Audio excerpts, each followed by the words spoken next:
2, 1. Welcome, welcome, welcome to this edition of Sagionic 1027. We are so glad that you chose to join us again, and we know that you are going to be massively blessed and extremely encouraged by our next guest. But before I introduce our next guest, I want to tell you a little bit about our program. I'm going to tell you a little bit about our program and how to partner with the creative realm. In 2018, I was walking down my hall in my home, and all of a sudden, I heard in my mind, Sagionic. And I was like, what is that? And then I heard Sagionic. I was like, well, that's wild. So then I looked it up. The word Sagionic means movement by movement in time. It's Greek, and I'm Greek. So that made it all the more fascinating that a word was dropped down into my mind in another language, and it was spelled to me. And so I kind of like hung on to that word, like kind of like I'm bringing home my baby bumblebee song, how it's just like it's a gift that you were given, and I've hung on to it. Well, is how Sagionic came to be is Sagionic means wisdom carrier. So now picture wisdom carrier, movement by movement in time. And is it not an accurate statement to say that when wisdom is carried along or passed from one hand to the other or one generation to the other is how movements occur in the land? So our desire at Sagionic 1027 is to take different people who have moved and functioned in business wisdom management or business mindsets, such as like my husband. He's not a business owner, but he's been with the company for 31 years. So that shows that he has a fierce work ethic and strong business integrity. So today, our special guest is Rob Ricciardelli, and we're going to learn a little bit about how he has taken his wisdom insight over the years and used it to help others advance, strategize, and grow. So Robert, we're so glad that you're with us today, and today's program is all about you. What would you like our viewers to know? Well, first of all, it's good to be here, Shawn, and of course, we've known each other through the years, so it's great to see you again. And that's interesting, Sagionic, because it reminds me of the word sage, Yeah. which is one who brings wisdom. So it makes sense that the spelling there. But yeah, been from an early age had insight that was different than others. I mean, I never felt the same as others. I always felt more special. I was special. We're all special, but I really always had that. And I think part of that comes from your parents letting you know how much God loves you, how much they love you. So I had vision and dreams when I was a kid of conquering worlds and conquering, hellish worlds, demons, and things like that as a kid. But it brought me in adulthood knowing that I'm a conqueror, I'm more than a conqueror, and I've always had a confidence of God's blessing upon my life. So I think one of the things that I like to encourage people is that God is with them whether they feel Him or understand it fully or not. God is always with them. God is always for them, and they can be in the confidence of that even if they don't fully understand what that actually means. So I try to encourage people that way. One of the early memories I had of walking in this idea of God in me and God through me was when I was in North Carolina. Joyce and I were living in North Carolina, and I was doing some coaching, doing some speaking, and I was taken out. I was living in an apartment complex. We were kind of decimated at that time in our lives from a financial perspective. Always people say we're down to the last thing. We're never down to the last thing, but we're down.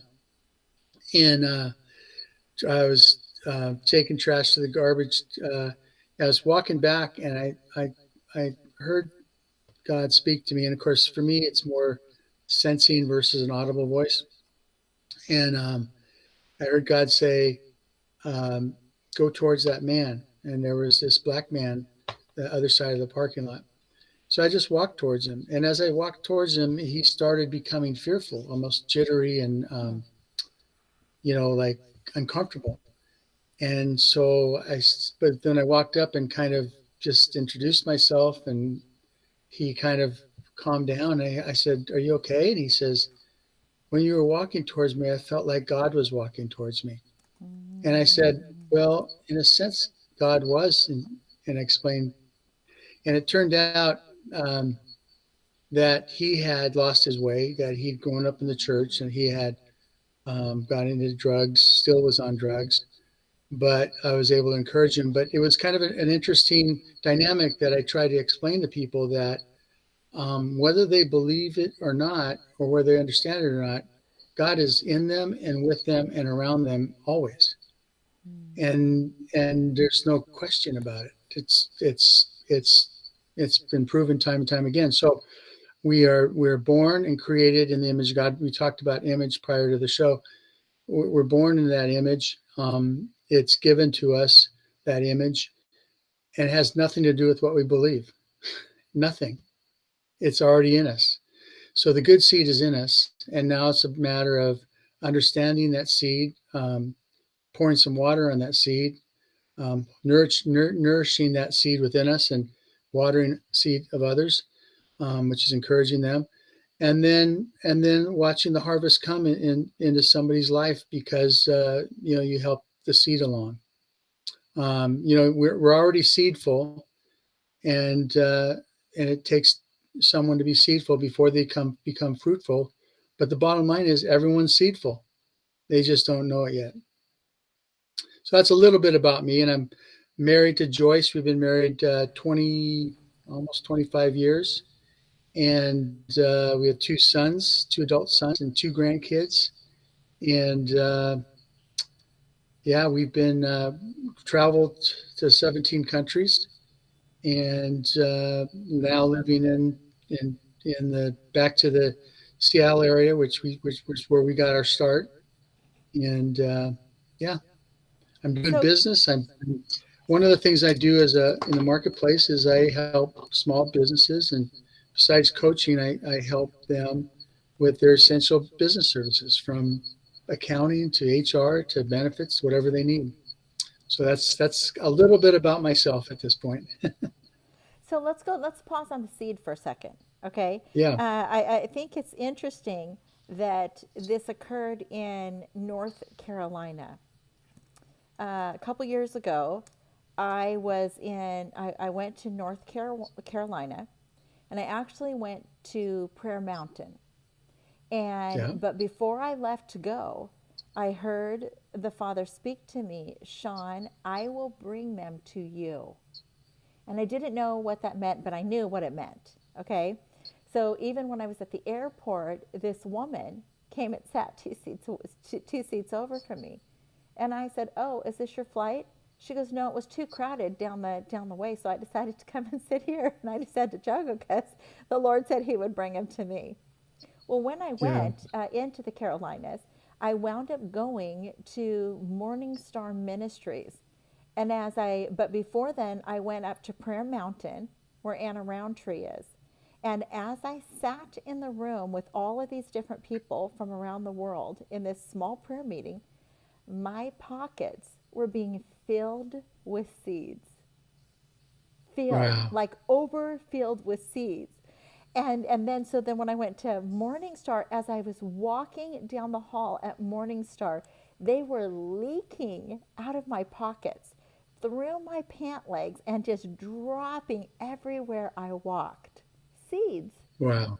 seeds. There was so much seeds everywhere I walked. It was almost like if somebody was to wear galoshes in the rain and you had that sloshy sound when you walked. It was the sounds of seeds dropping everywhere in the Carolinas. Well, was there a type of seed? Was it a type Yeah, of seed? I didn't know. I didn't. They were just seeds. Seeds. They were just dropping everywhere. And I even remember when I got back on the plane to leave during this time that I was there, I'm like, Lord, all of them, just take all the seeds out of my pocket, and I just fling them out the airplane so that I don't leave here with one single seed, because I felt like I just had to leave all the seeds there. I never saw that vision again. And that was back in like 2016. I want to say it was 2016. Wow. Seeds, Wow. seeds.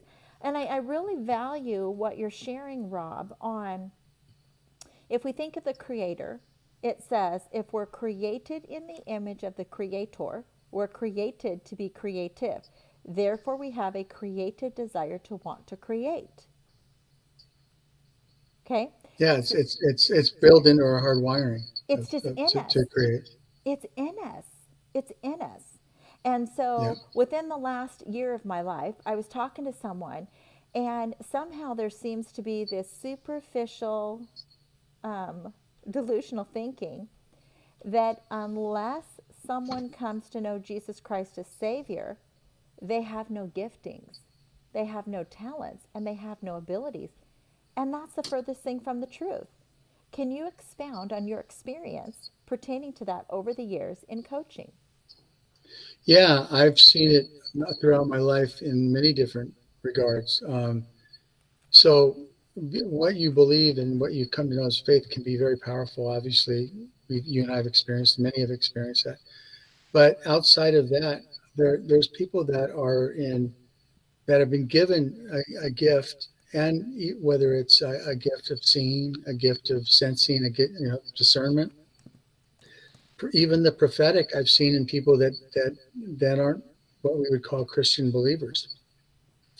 And people say, "Well, how could that?" Well, because there's even a proof text. I mean, Saul prophesied before he became, before there was the term believers, right? So this idea that we are exclusive in the gifts of God is just ridiculously untrue. And I I got prophesied. This is probably 20 years ago from a Muslim from Iran, and he gave me some insight that was like, I can't really share what that is, but it was only God would know. And Mm, uh, and yet it was from a guy that was not professing Jesus Christ as Savior. So we have to kind of take a step back and start. And the other piece of that is we judge people based on their mm, beliefs or lack of beliefs. We say we don't, but we do. mm, And I look at everybody as it says, every knee shall bow, every tongue confess, and that's actually the truth. That's a reality, and that's a reality that's now and a reality that's coming. So, so if you take that perspective, as everyone as a believer, a pre-believer, there's no difference. There really is no mm, difference. God's gave them mm, gifts. Some of them have come quicker. Some have come slower. They're all going to come. They're all going to mm. eventually confess, because that's what the word says. It will happen. So they're going to acknowledge. Now, what everyone can talk about, what does that actually mean? I'm not going to go into the theology, all that. But the truth is, everyone, even the demons, know who God is. And so those that don't know will know one day. That's really good. And I know you've encountered the same thing, like when you're out in public and you're engaging with people. If you if you see a person before you as someone who's created in the image of the Creator, and one of my favorite things to do is in my mind I say, Father, could you talk to me about that person? Right? And then I will just begin to the phrase I call love on them, right? Just speaking over their life and into their life, the insights that are given to my mind, right? And just finding out about that person, acknowledging that person. And I've had full on conversations with people pouring love over them, never mention anything about the Bible, Christianity, JC. And the person walks away electrified, encouraged, and so do I. And I'm sure you've encountered the same thing. So, can you give us some examples in your coaching career where Yeah. you have just chosen to partner with the fact of nature and mankind. Yeah, it's all over. There's things of that all over, almost like a tapestry through my life.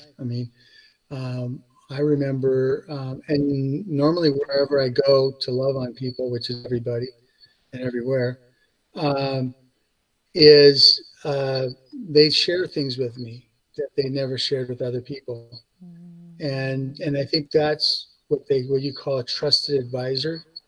When someone that is safe, meaning they can tell me things that that's not going to change what I believe for them or believe or think of them.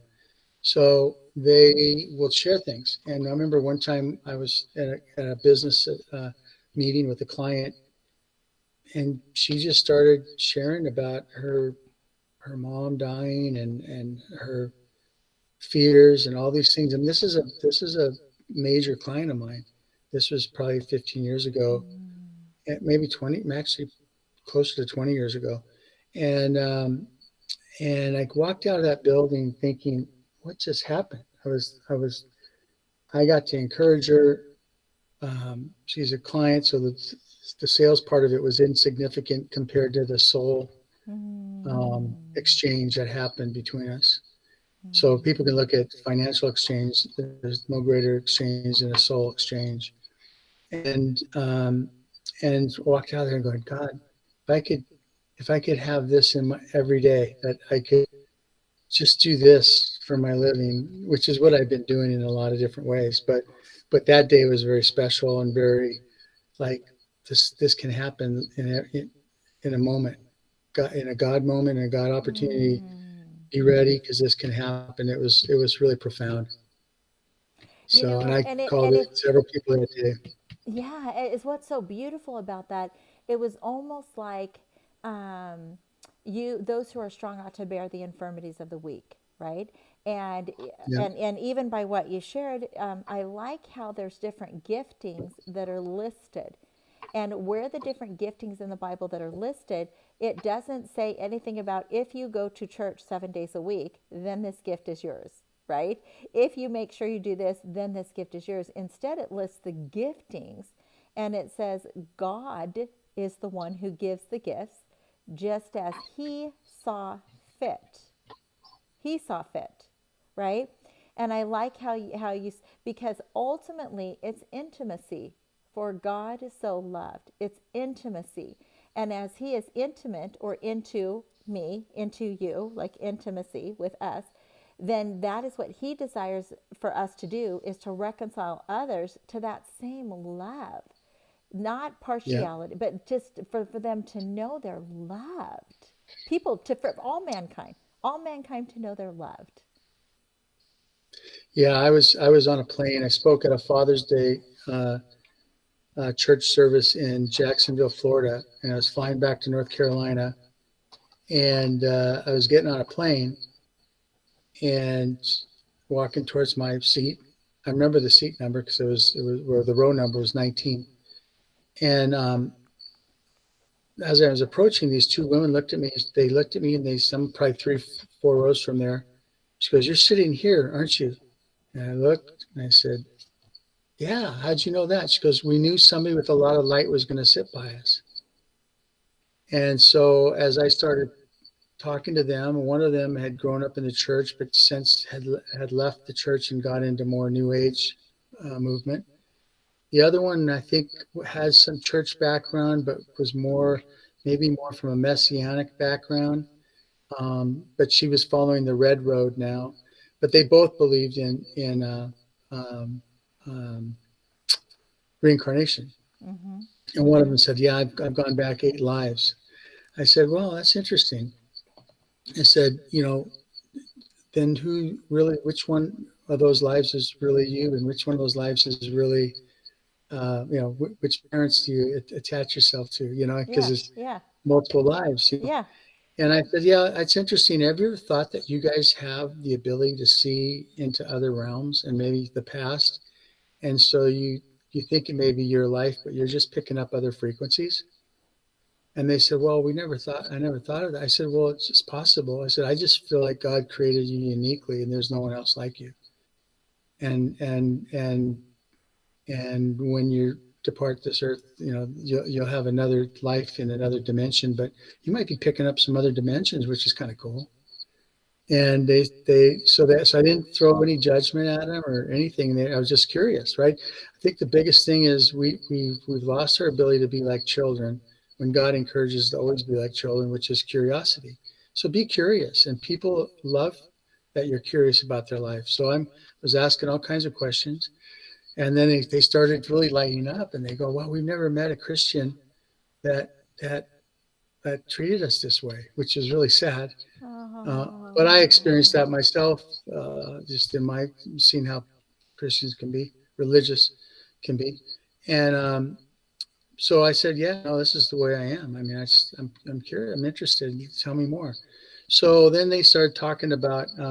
One of them said, um, "Do you believe in animals? Animals in heaven?" And I said, "Well, yeah. I mean, you've seen that movie, All Dogs Go to Heaven." There's a cartoon movie. And they started laughing. I go, come to think about it, God really does care about animals. And this is totally from God because I'd never thought of it before. But I said, you guys have heard the story of the Noah and the ark. And they said, oh, yeah. I said, well, God rescued more animals than he did human beings on that ark. Right. I'd That's never thought of that. right. I'd never That's heard of that. right. That is right. Oh my And goodness. this girl who grew up in the church, who's been judged by her dad and everything, she just started bawling. Mm. She said, "That's from God. That's from God." I go, "It probably is because I'd never said it or even heard it." Mm. But it's true. There's more animals on the ark that God saved from that flood. So, yeah, God cares about animals. So the next thing is they asked me to they're once a month, a full moon. They're going to the same place I'm going in Carolina, and near Asheville. And they said, we're going to a howling tonight. Would you and your wife like to join us? I go, well, I can check with her when I get back, but what's a howling? So our friend owns a wolf dog habitat, and wolf dogs are abused. And every month, the full moon, we go to have a barbecue. We stay out and watch everything move. I go, what do you mean? Well, and I didn't know this. I didn't study this enough to know that a full moon, all kinds of things just come forth out of the animal kingdom and insect kingdom. Everything can kind of kingdom come alive on a full moon. I had no idea. And so they're telling me some of this stuff, and I said, well, I know for sure I won't be spending the night there, but because I don't want to be around creeping, crawling things at night. But I'll probably come to the barbecue.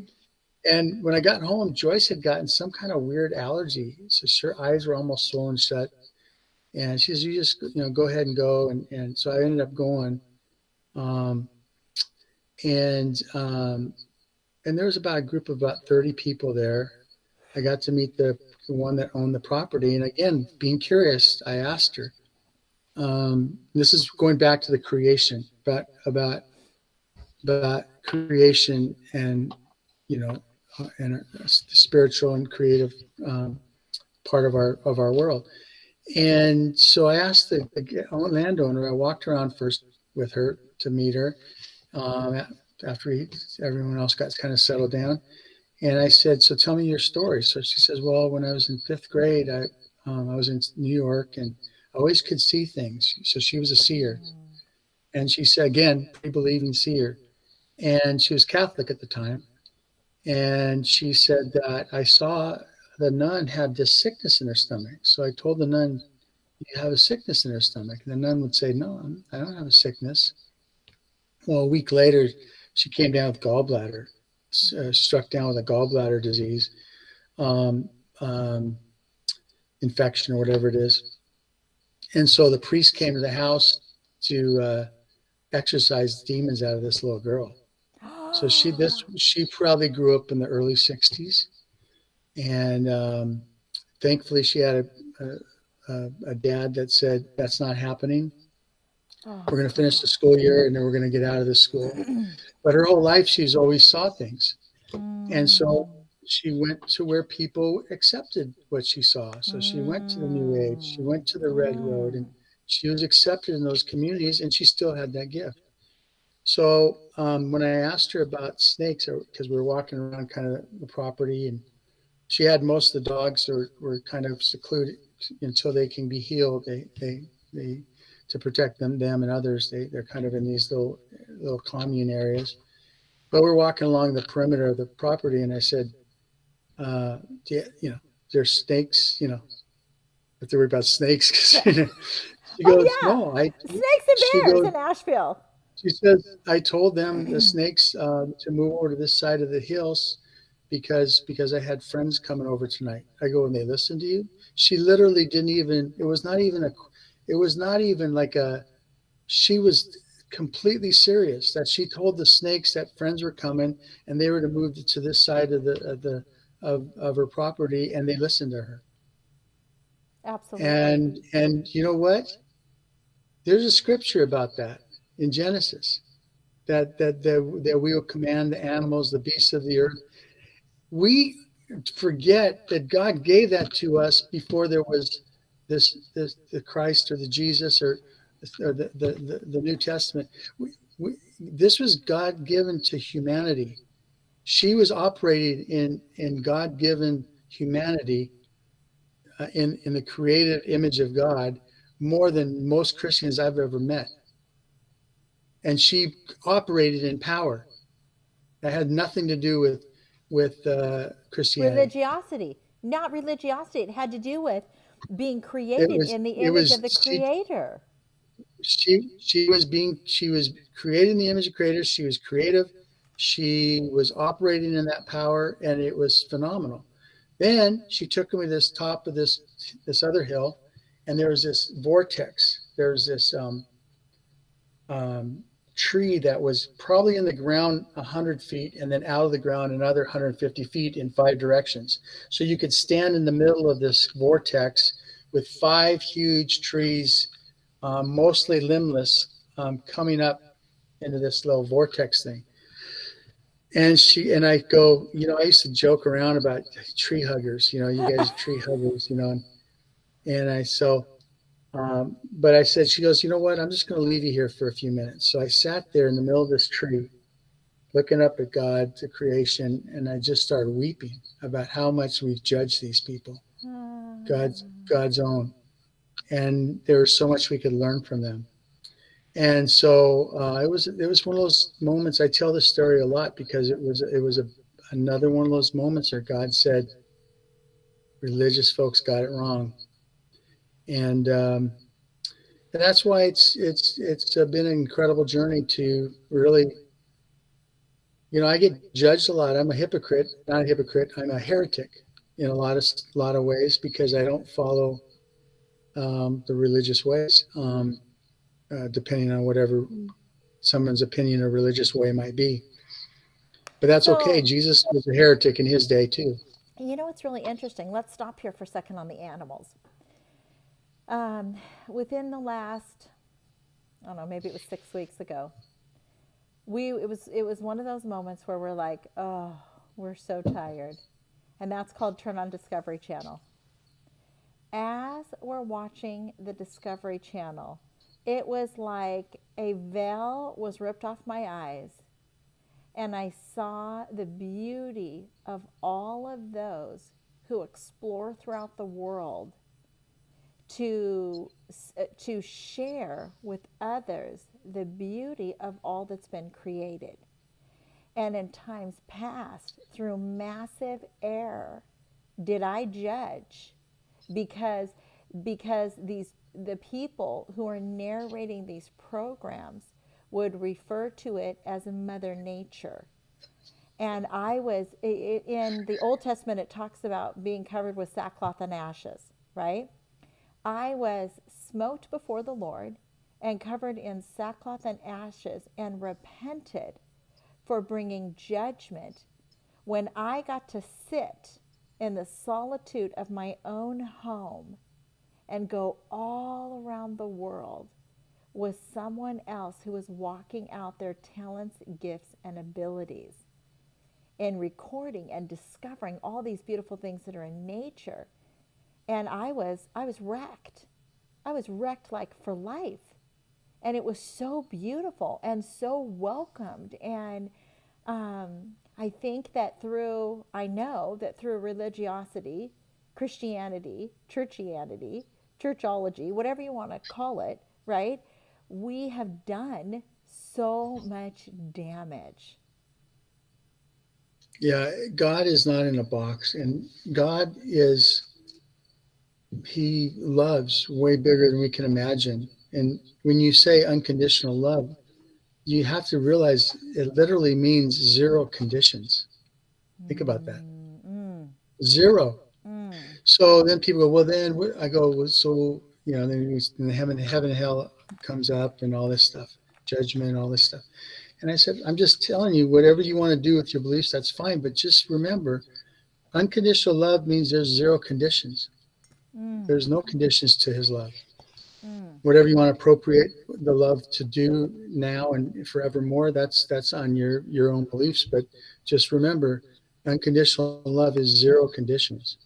So that's number one. And then the other piece of it is that, to your point about churchianity or Christianity, um, there's 50,000 versions of Christianity.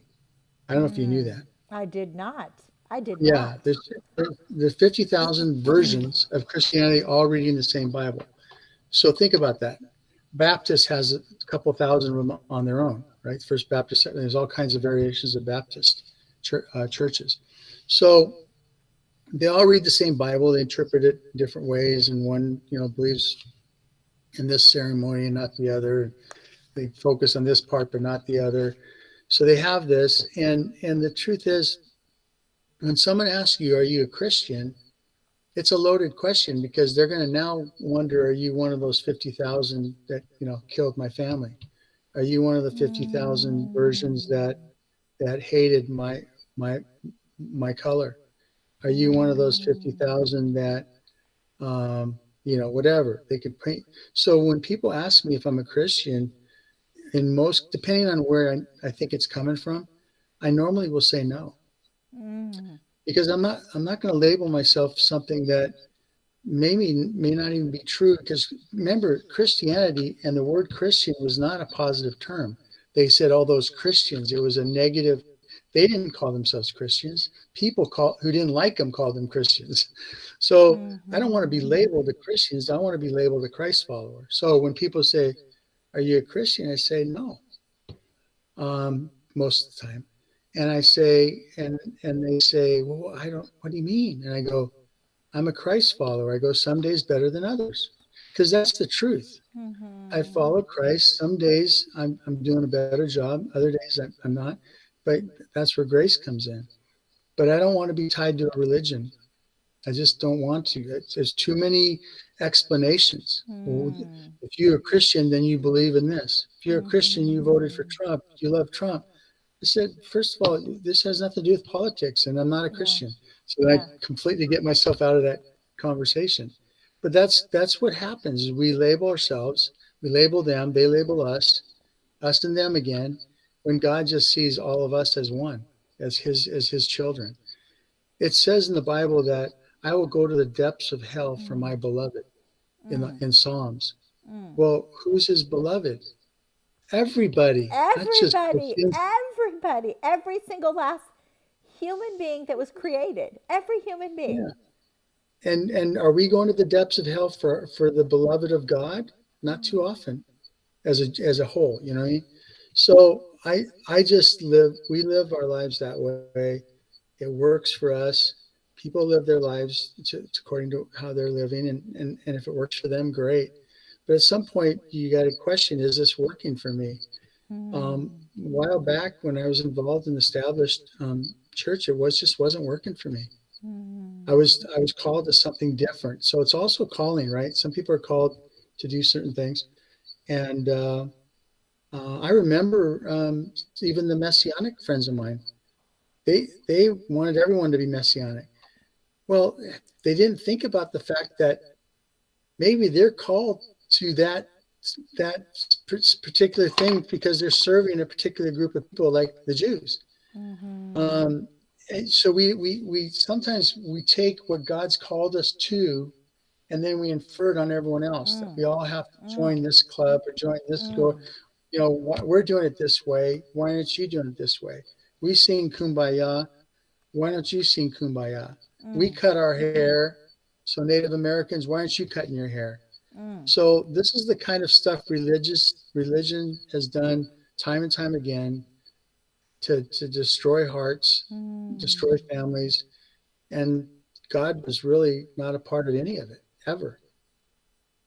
That's really, really, really good.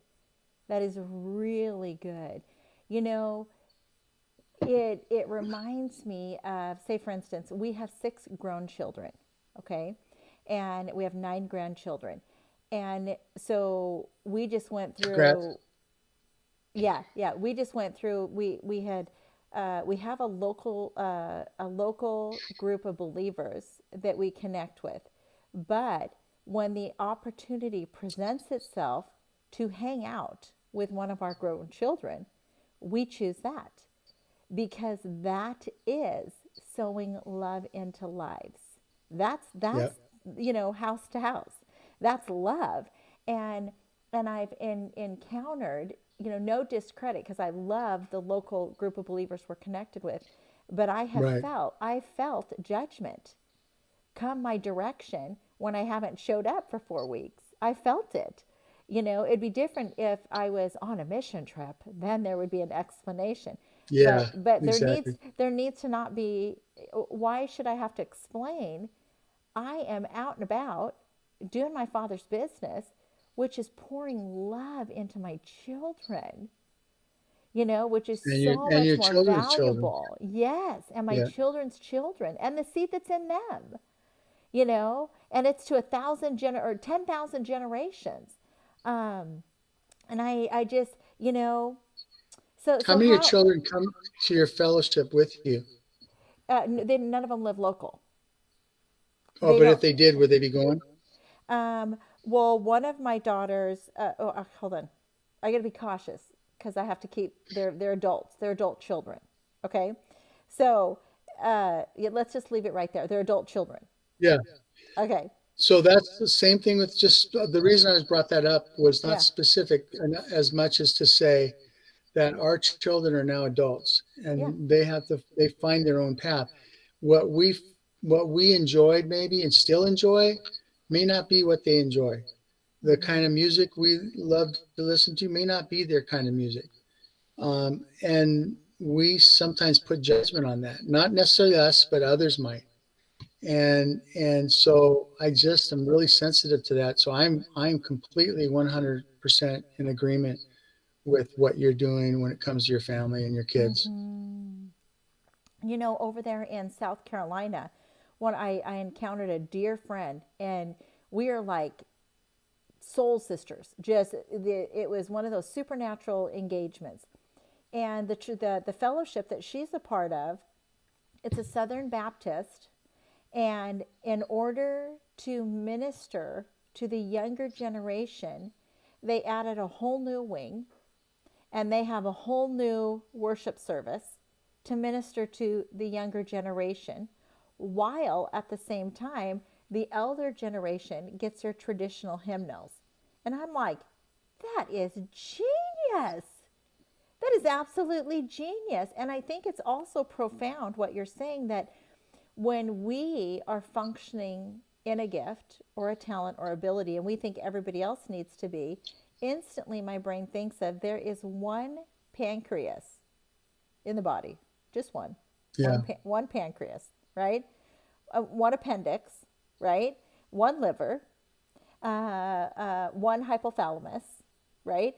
You got your thyroids are two, I think, two little Yeah. glandulars, right? Yeah. But think of this. It's just one, and I often think of, like, if you think of a heart valve opens, close, opens, close, opens, close, opens, close, opens, close. And it cannot deviate from its function.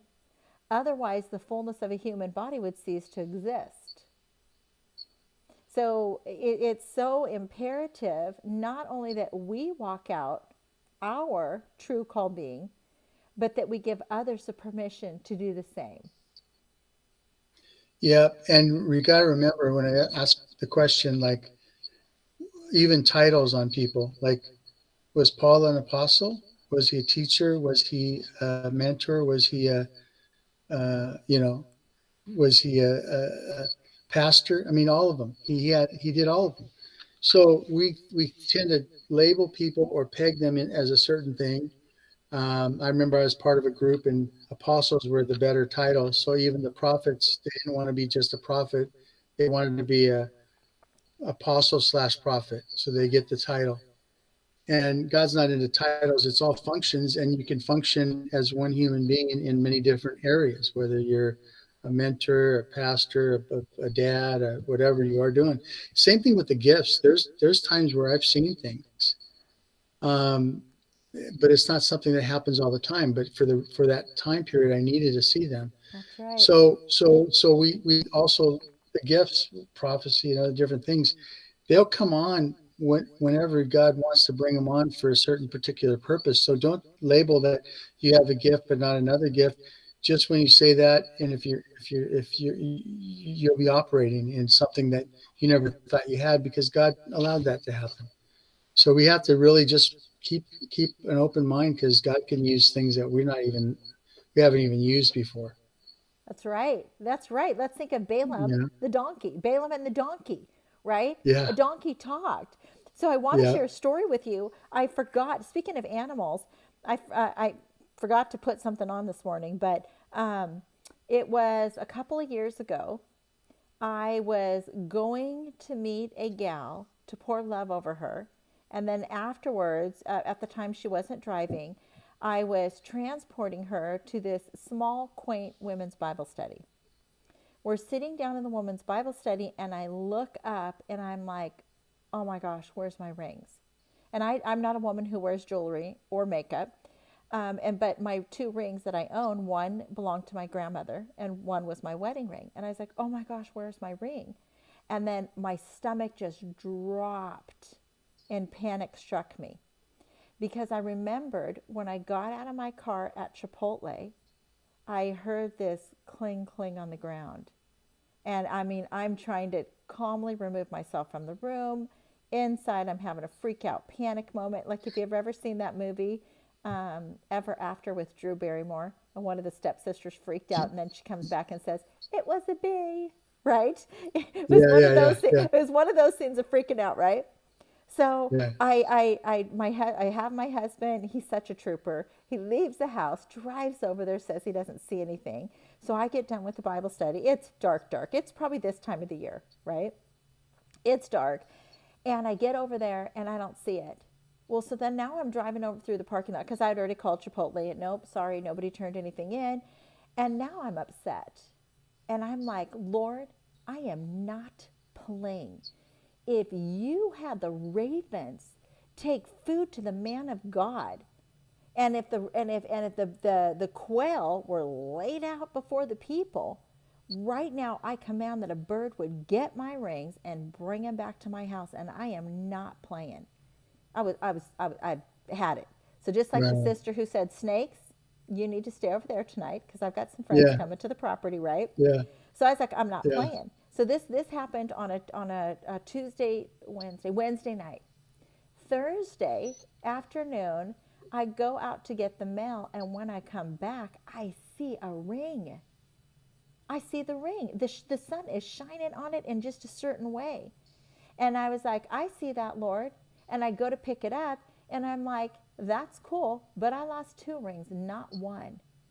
So right now, in the name of Jesus, I command the birds to go get my rings. I am not playing. So the next day Yeah. is Friday. And Friday, I walk through my driveway again, and there is my other ring. And I told the Lord, thank you, because you needed to do this. because you've given your angels charge over us, right? Forget the fact that we have dominion over the animals. Well, then the next morning I woke up, and I very specifically remember it because we had a gathering here. And I look outside a window from upstairs, and there is a crane bird on the neighbor's roof sticking out its chest.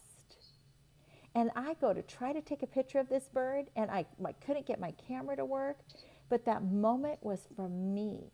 And that crane bird with its chest out was saying, I'm the one who did it. I brought your rings back. Wow. And I was just That's like, really cool. mic drop, just mic drop. Because I'm like, why not? Why not? Yeah. Why not ask the Lord? Yeah. And I've even thought about, people who live in other countries. Now, I don't know about you, Rob. While you were in your mother's womb, did anybody come to you with a map of the world that said, Rob, where would you like to live?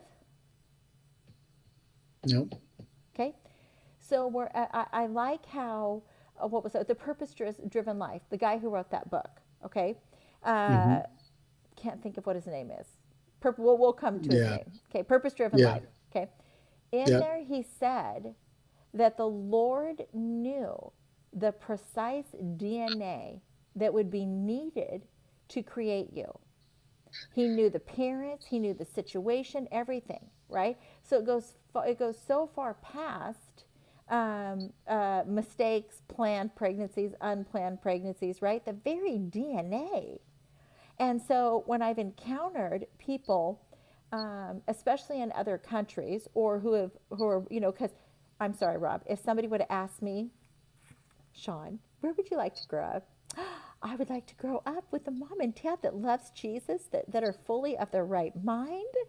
And I would like to be able to sing in the choir as a little girl, and I would like to sing my whole life.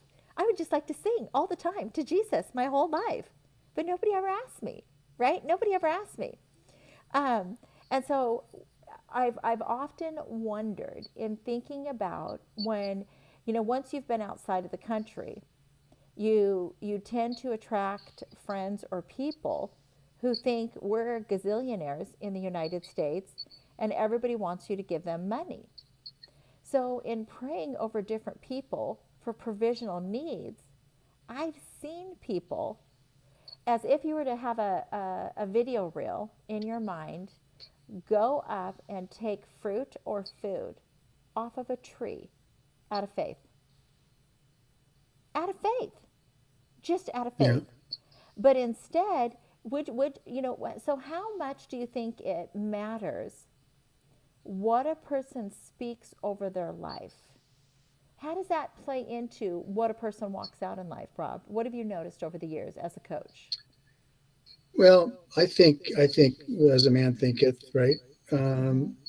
So they become, and so a lot of things is it plays out based on what you, not only what others have said, and you've attached. Is that what you're talking about? Yes, yes, I am. Yeah, where not only what others have said over you that you've attached yourself to, or not let go of, um, that will play out in your life versus understanding your true identity, your true authority, like this woman understood in the out there at the snakes.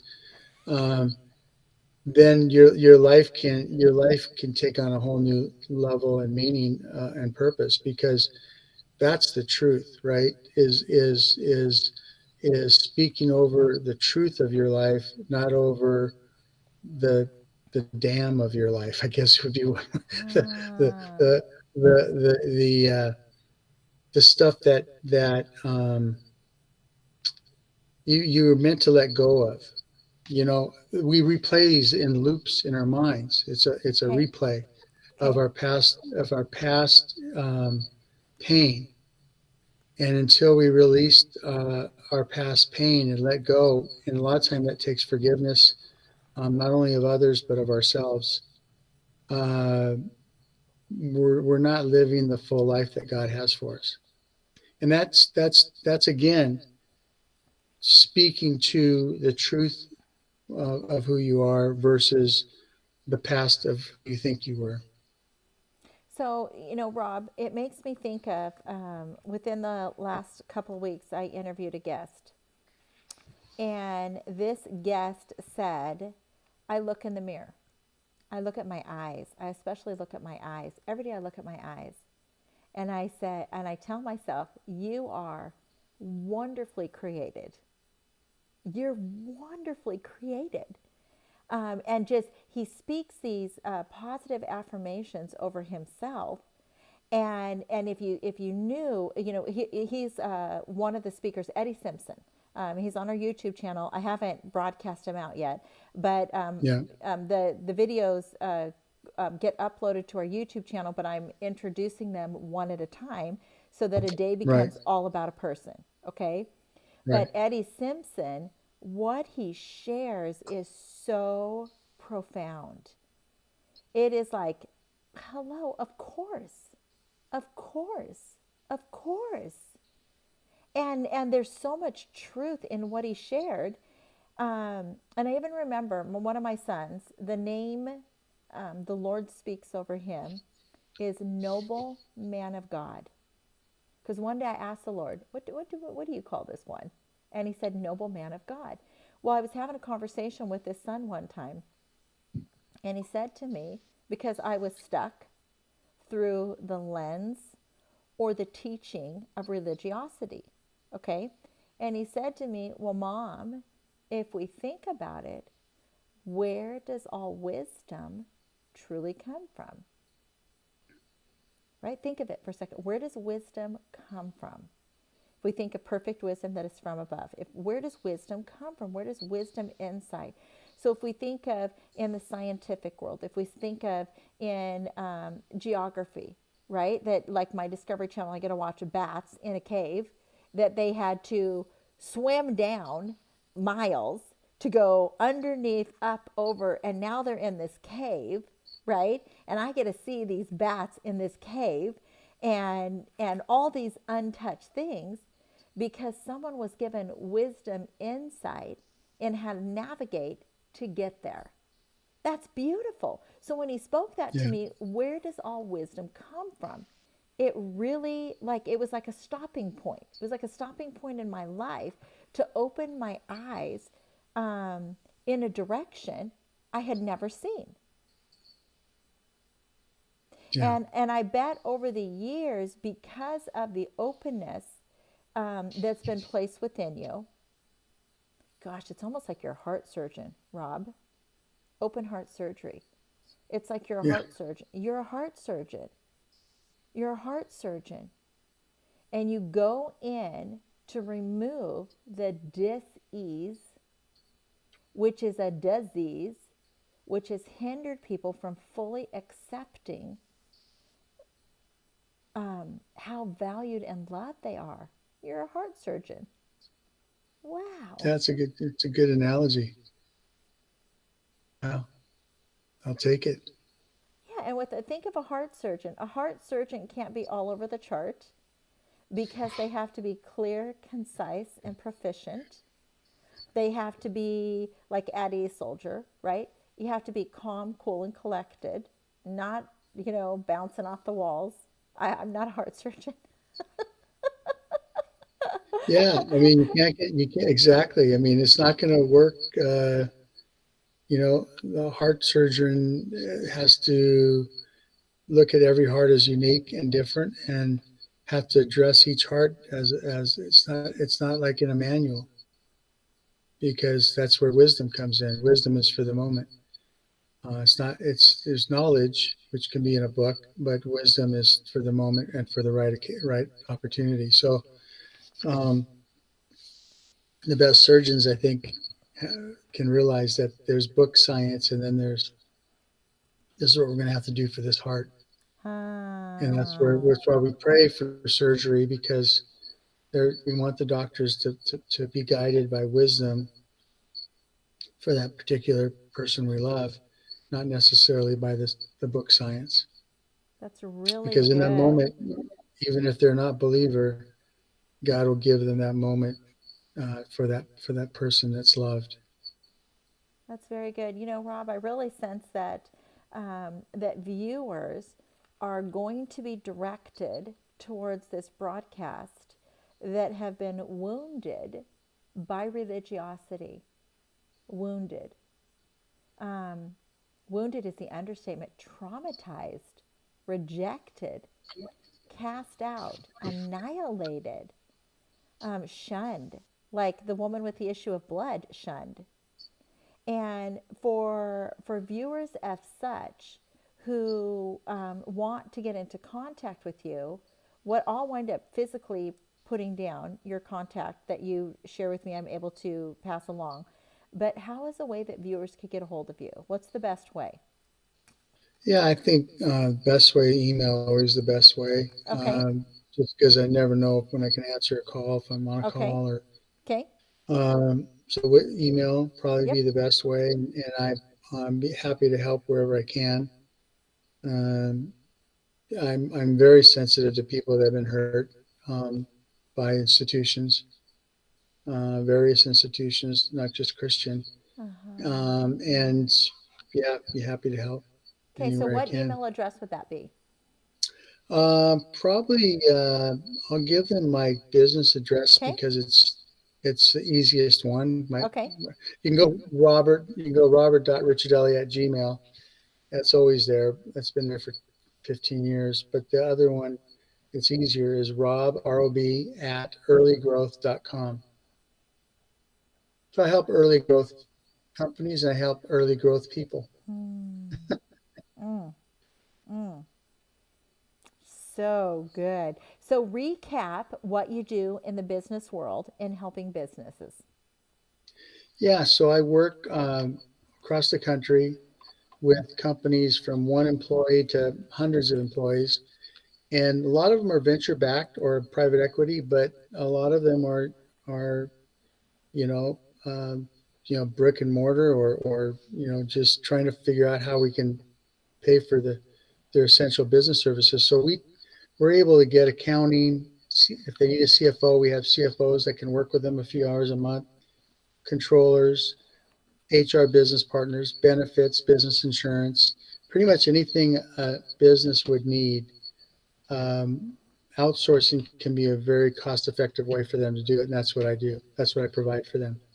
So basically, you're a contractor for businesses. Well, I work for Early Growth. It's a company, Okay. and but we have all these services. So Okay.